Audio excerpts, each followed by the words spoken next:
Media మిత్రులందరికీ నమస్కారం. Bharatiya Janata party పిలుపు మేరకు అందరం కూడా ఇవాళ రాష్ట్ర వ్యాప్తంగా భారతీయ జనతా పార్టీ శ్రేణులు అందరం కార్యకర్తలు అందరం కూడా కొనుగోలు కేంద్రాలకి రైతు సమస్యల మీద కొనుగోలు ఏ రకంగా స్లోగా నడుస్తూ ఉందో రాష్ట్రంలో రైతులకు ఇవ్వాల్సిన బోనస్ ఏ రకంగా మోసం చేస్తున్నారు రైతుల్ని, ఇవన్నీ కూడా విషయాలు కనుక్కొని ప్రజల ముందు పెట్టాల్సిన బాధ్యతగా రావడం జరిగింది. ఇక్కడ నిజామాబాద్లో 10 రోజుల క్రితమే మనం ప్రొక్యూర్మెంట్ సెంటర్లో 2 వారాల క్రితమే తిరిగి 10 డేస్ బ్యాక్ కూడా మీ అందరితోటి నేను సమావేశమై ఇదే సమస్య మీద మాట్లాడి ఇక్కడ ఉన్న యంత్రాంగం మీద ప్రెషర్ బిల్డప్ చేసిన విషయమే మీకు అందరికీ తెలిసిందే. కొనుగోలు స్పీడప్ చేయాలి, బోనస్లు ఇవ్వాలి, మబ్బులు పడుతున్నాయి అప్పుడప్పుడు, రైతులకు ఇబ్బంది పెట్టొద్దు, అసలు కోతలు స్టార్ట్ కాకంటే ముందే కొనుగోలు కేంద్రాలు రెడీ అయి ఉండాలి. ఇవన్నీ కూడా ఫెయిల్ అయినందుకు కేసీఆర్ని తీసి బయటపడేసారు ప్రజలు. ఈ ప్రభుత్వం వచ్చి కూడా రైతుకు ఏమాత్రం లాభం కాదు, ఇంకింత నష్టమే అవుతున్నది. ఇవాళ మనం మీ ముందరనే రైతులతో మాట్లాడినాం. సంచికి 1.5 కిలో తరుగు తీస్తున్నాడు, అంటే దాదాపు 4%. మళ్ళా రైస్ మిల్లుకు పోయినాక పరిస్థితి ఏందో తెలియదు, వాళ్ళు ఏం తీస్తారో తెలియదు. కాబట్టి అదే ప్రక్రియ కొనసాగుతున్నది ఈ ప్రభుత్వంలో కూడా. టీఆర్ఎస్ ప్రక్రియనే కొనసాగుతున్నది. రైతులకి ఏ గతి అయితే ఉండేనో అదే గతి ఇంకా కొనసాగుతున్నది. చాలా దురదృష్టకరం. దొడ్డు వడ్లన్నీ ప్రైవేటుగా అమ్మేసుకున్నారు చాలా మటుకు. సన్నాలకు 500 రూపాయలు బోనస్ ఇస్తారన్న ఆశతోటి రైతులందరూ బిక్కుమని మబ్బులు పట్టినా, ఎప్పుడైనా టెన్షన్ వచ్చినా, వర్షం పడుతుందేమో అని అవన్నీ కూడా రిస్క్ తీసుకుంటూ ఆపుకున్నారు. ఇవాళటి వరకు బోనస్ ముచ్చట్లేదు. బోనస్ ఇమీడియట్గా రిలీజ్ చేయాల్సిందిగా మేము డిమాండ్ చేస్తూ ఉన్నాము. కొనుగోలు తొందరగా చేసి క్లోజ్ చేయాల్సిందిగా, ప్రక్రియ పూర్తి చేయాల్సిందిగా మేము డిమాండ్ చేస్తూ ఉన్నాము. రైతు వ్యతిరేకి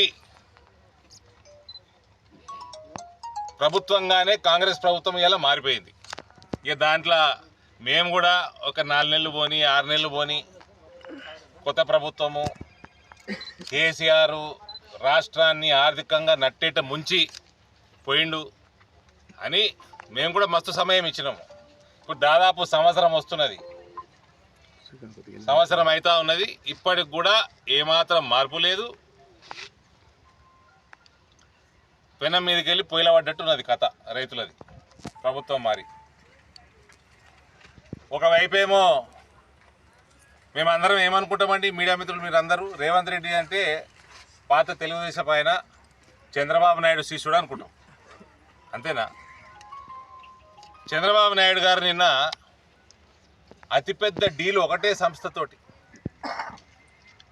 500 కంప్రెస్డ్ బయోగ్యాస్ ప్లాంట్స్ డీలు ఉట్టి రిలయన్స్ సంస్థతోటి సంతకం పెట్టిండు. 65,000 కోట్ల ఇన్వెస్ట్మెంట్ అది ఒక రిలయన్స్ సంస్థ.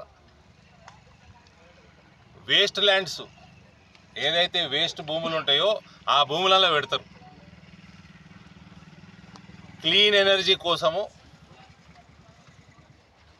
ఈ బయోగ్యాస్ ప్లాంట్స్ ఆయన ప్రమోట్ చేస్తున్నాడు. ఆయన టార్గెట్ సుమారు 10 లక్షల కోట్ల ఇన్వెస్ట్మెంట్ క్లీన్ ఎనర్జీ మీద ఆంధ్రప్రదేశ్లో రావాలని. అందులో మొట్టమొదటిది 65,000 కోట్లు డీల్ సైన్ చేసిండు. దీంతో 2.5 లక్షల ఉద్యోగాలు వస్తాయి, రైతులకి బెనిఫిట్ అవుతుంది. అయితే బయోగ్యాస్ ప్లాంట్స్లో ఇదంతా అగ్రికల్చర్ రెసిడ్యూ, ఫుడ్ వేస్ట్, ఇవన్నీ కూడా దీని ద్వారా ఎనర్జీ ప్రొడ్యూస్ అవుతుంది, రైతులకి అదనపు ఇన్కమ్ అవుతుంది. దాదాపు రైతులు సంపాదించే దానికంటే 30,000 రూపాయలు అదనంగా రైతులకి మేలు జరుగుతుంది. రిలయన్స్ సంస్థ గుజరాత్ బయట అతిపెద్ద ఇన్వెస్ట్మెంట్ ఇది బయోగ్యాస్ ఫీల్డ్లో, రిన్యూవబుల్ ఎనర్జీలో, క్లీన్ ఎనర్జీలో. ఒకవైపు ఏమో మీ గురువుగారేమో రైతులకి ఇంత బ్రహ్మాండంగా చేసుకుంటా ముందు చూపుతోటి ఆయన వచ్చి 4 నెలలు కాలే, నువ్వు వచ్చి సంవత్సరం అవుతున్నది.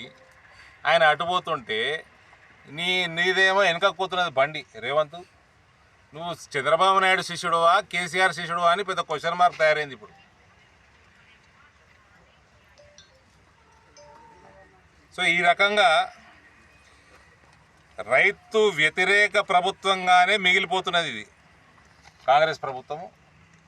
దీన్ని ఎట్టి పరిస్థితుల్లో మేము ఎదుర్కొంటాము, రైతుల పక్షాన నిలబడతాము.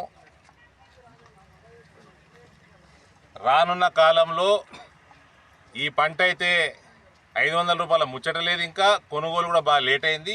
రానున్న కాలంలో కోతలు కాకంటే ముందే భారతీయ జనతా పార్టీ శ్రేణులు అందరూ కూడా రోడ్డు మీద ఉండి మీడియాతో ప్రభుత్వంతో కొట్లాడుకుంటూ ప్రజల ఇబ్బందులు, రైతుల ఇబ్బందులు ఇవన్నీ కూడా మీడియా ముందర పెట్టి ప్రభుత్వం మీద ప్రెజర్ చేసే బాధ్యత భారతీయ జనతా పార్టీ తీసుకుంటుంది.